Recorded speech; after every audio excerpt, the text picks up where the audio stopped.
A new report was released by Oxford Economics suggesting that upwards of 20% of blue-collar jobs will be replaced in the coming years by automation, robotics, and AI, which would disrupt the livelihoods of millions and millions of people. Upwards of 20 to maybe even 30 million people completely replaced by, again, robotics, AI, and automation in not that many years. Well, we need to talk about that because that would not only disrupt the livelihoods and the finances of millions and millions of people and households, but it would also disrupt the economy in a pretty massive way as well. And I also do have this article right here. I'm going to pop this up in just a second so you can see and read for yourself exactly what this is talking about. It's actually pretty interesting, honestly. It's pretty weird, the takeover of the robots. It's getting very, very weird. Just when we all thought like, nah, that'll never happen, it's actually becoming more realistic than ever before. As we've been seeing this play out over the last couple of years here, we've seen a number of things that have been happening.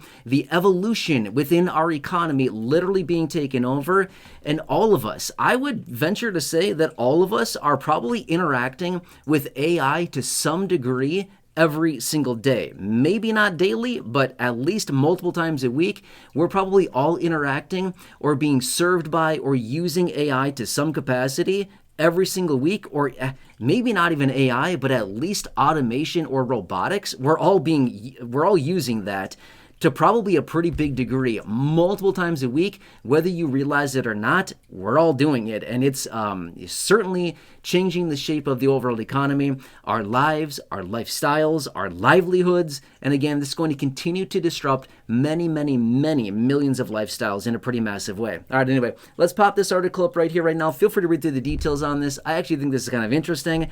Not necessarily a good thing, but I'm just saying it's interesting to read about this, right? So anyway, as you can see right here, this new report out of Oxford Economics suggesting that blue-collar workers are potentially at risk. Upwards of 20% of these individuals could possibly be replaced. Again, automation, robotics, AI, fill in the blank, but basically machines that think they're humans or maybe don't think they're humans, but they basically do repetitive tasks over and over and over again, and that's what they would do, replacing a lot of humans, which is super interesting because for the last few years here, we've heard out of big prominent names like Elon Musk. Whether you like him or not, doesn't matter, it's beside the point, but we've been hearing out of people like him saying basically, work is going to be optional. You won't need to work. You won't need to save money. You won't need to do anything because work will be optional, and we'll basically all just get a guaranteed income from the government. And then basically we can just spend our lives doing whatever we see fit and just going for fulfillment rather than just like, hey, we're going to work to earn some money to pay the bills.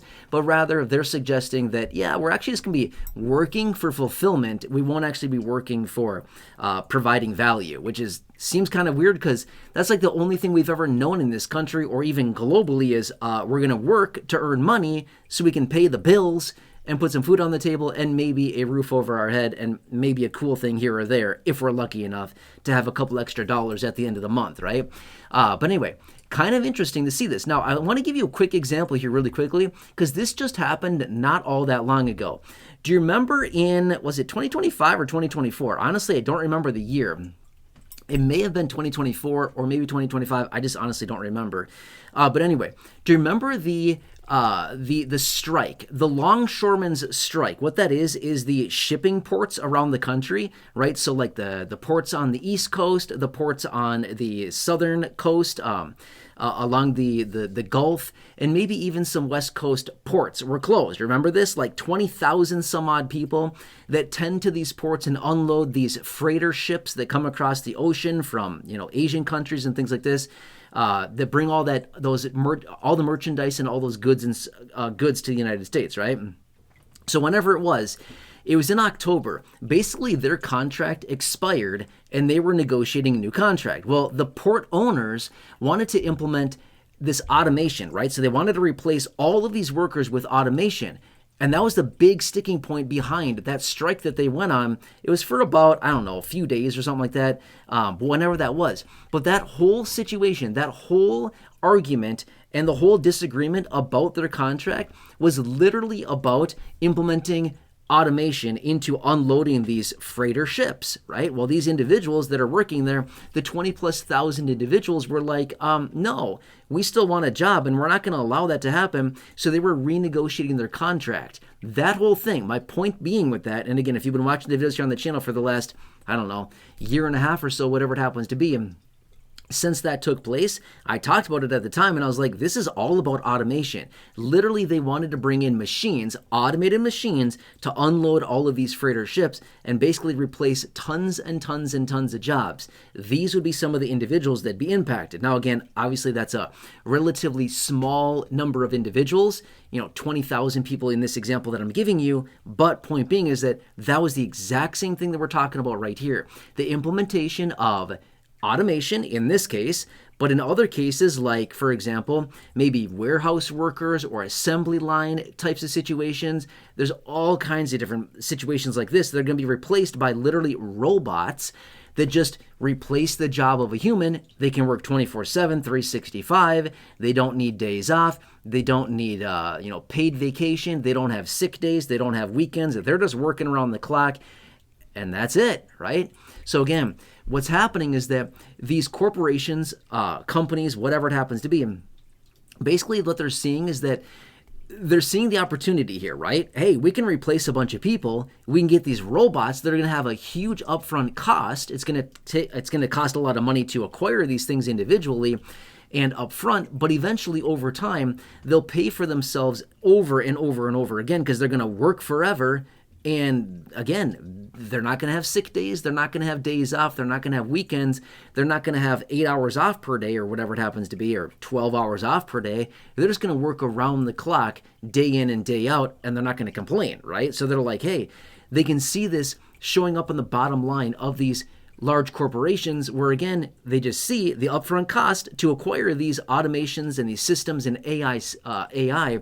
But at the end of the day, it pays for itself in a relatively short amount of time by just replacing all these individuals. And that's what they see. Because remember, at the end of the day, these large corporations that are going to be doing all this, are they in it to make money, or are they there to basically employ people and be a charity? They're there to make money. You got to look at this at the end of the day. What are all these large corporations there to do? They're there to make as much money as they possibly can and be profitable and basically make a boatload of money for their shareholders. That's all it is. So again, when we look at the situation, we might think, this is really bad. This is really bad for a lot of people.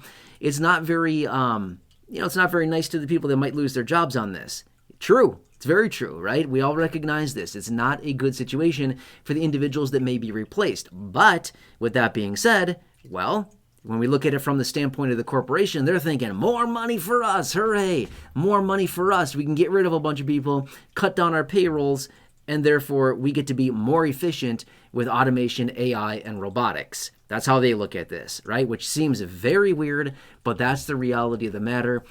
It comes down to profitability, and that's really what it comes down to, right? So, and that's kind of where we're at with all of this automation, AI, robotics, and things like that.